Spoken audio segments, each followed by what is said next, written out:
I want to welcome you tonight, Bishop Tyson, Bishop Sevilla, clergy, members of the various religious communities, and friends of the celebration of faith. Welcome and thank you for your attendance tonight. My name is Russ Mazzola, and I'm a trustee of the Central Washington Catholic Foundation. I want to tell you, I don't know if any of you can see this little tag that I'm wearing around my neck tonight. That means I was my table captain. And I'm really impressed with myself because this is the first time I've been a captain of anything since I was a high school football team captain.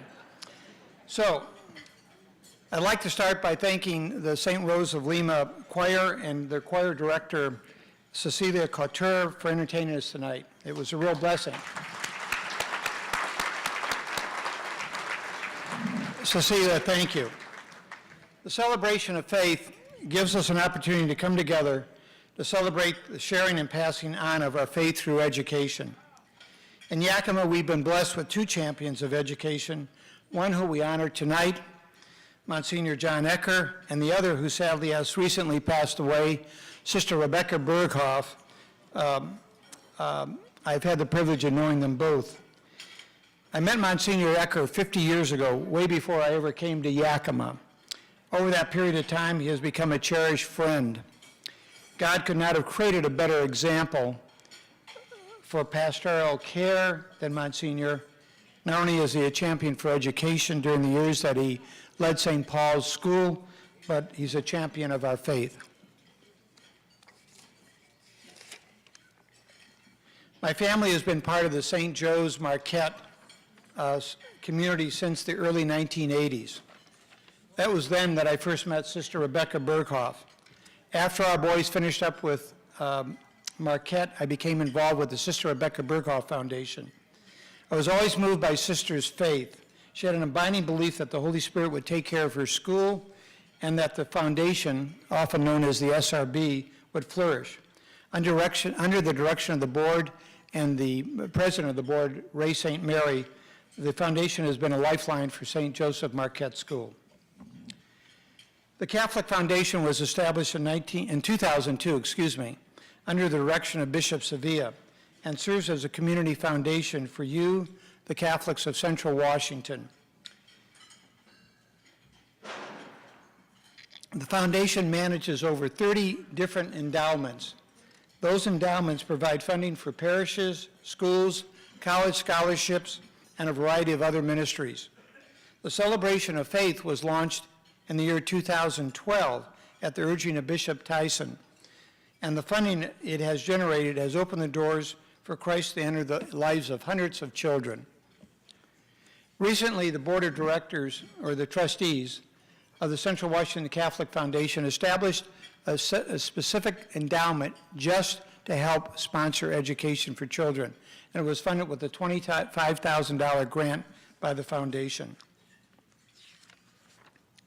I'm pleased to announce through your generous efforts in 2017, in other words, last year's celebration of faith, we provided $186,000 in tuition assistance for the youth, regardless of faith, to attend Catholic schools, scholarships for Catholic colleges, funding for Catholic religious education programs, and training for catechists, and as of this year, support for diocesan youth ministry events.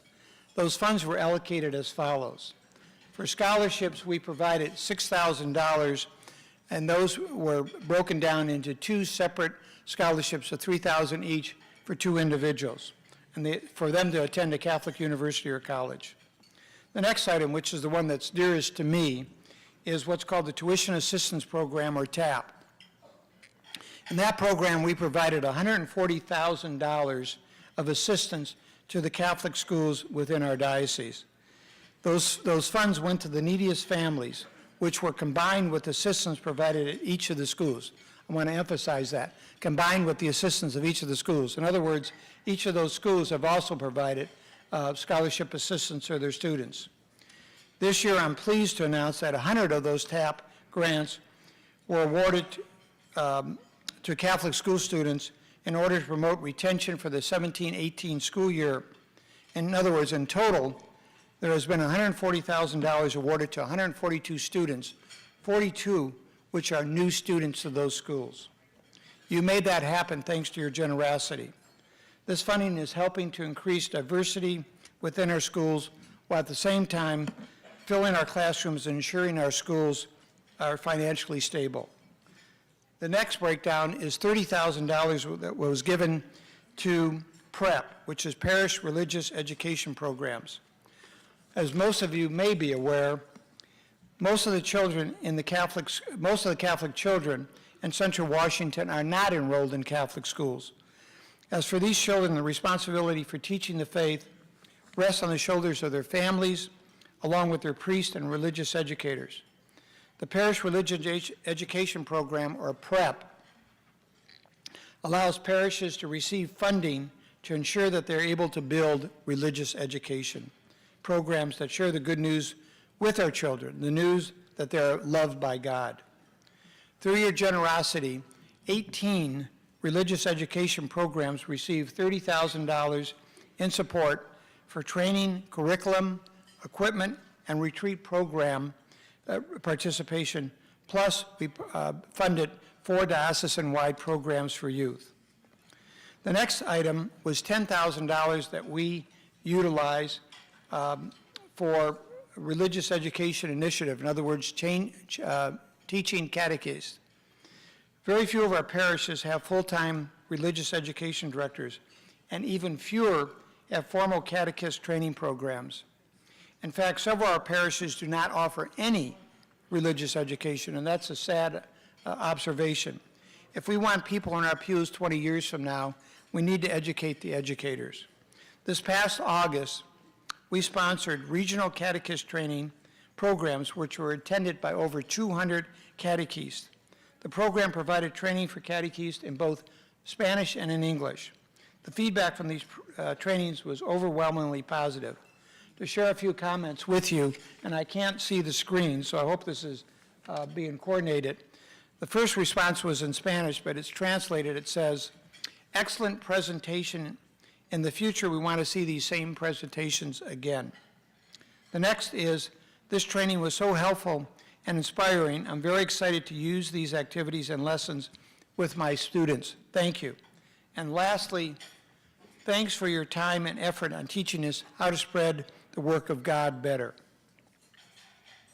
I'm pleased to share that through the leadership of Father Brooks Belaurier, St. Henry's in Grand Coulee and St. Joseph in Waterville will be providing religious education classes for the first time in many years.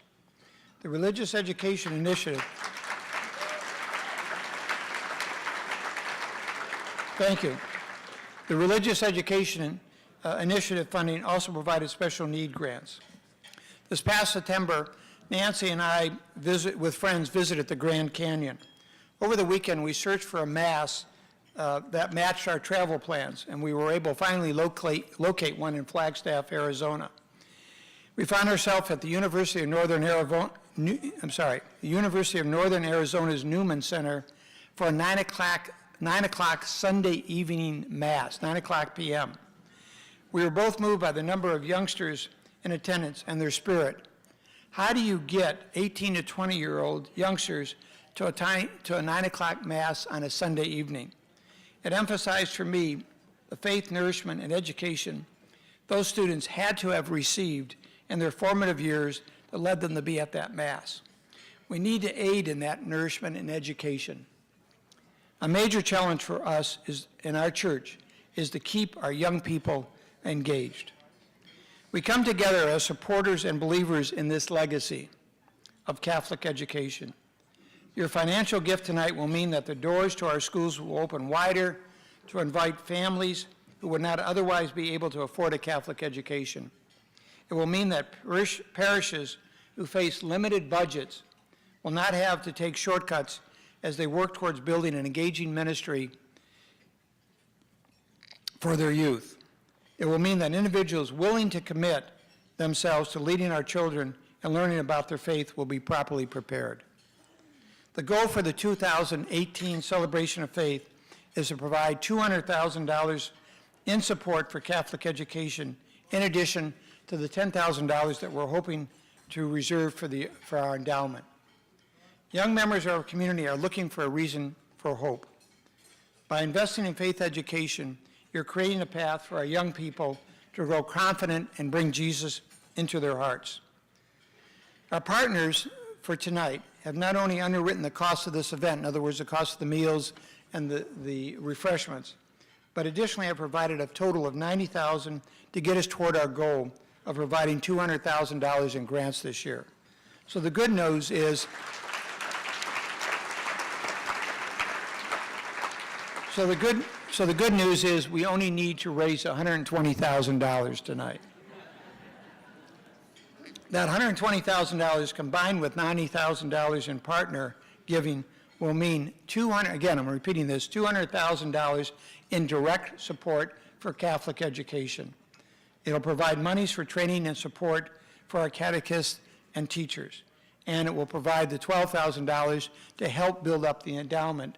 So perhaps at a later date, maybe 20, 30 years from now, it won't be necessarily to do the fundraisers that we're doing tonight. We have approximately 200 households present tonight. And later, each of you will be given an opportunity when Kathleen speaks to participate in this powerful ministry. You are capable of doing the math. We need to raise $90,000 with the amount of people that we have here tonight. Please keep in mind the Gospel of St. Matthew and writing of the Last Judgment.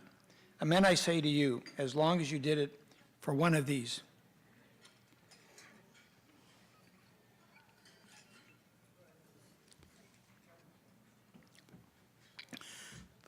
The least of my brethren. You did it, excuse me, you did it for me. Thank you very much.